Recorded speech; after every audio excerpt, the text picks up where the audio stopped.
گفتوگۆی نێوان من و مۆبایل.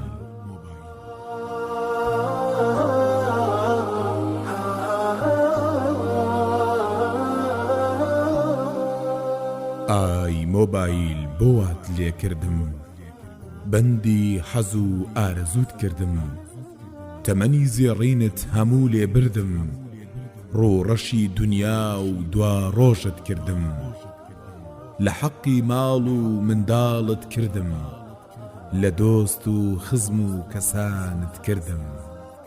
مۆبایل بەسە چیت لێ کردم، تووشی چەندەها شەهوەتت کردم، نوقمی جێژاوی دونیات کردم، لە بارەگای خودا سەرشۆڕت کردم، لە شەیطان زیاتر گوناحت پێ کردم، لە لەذەی عیبادەت مەحرومت کردم.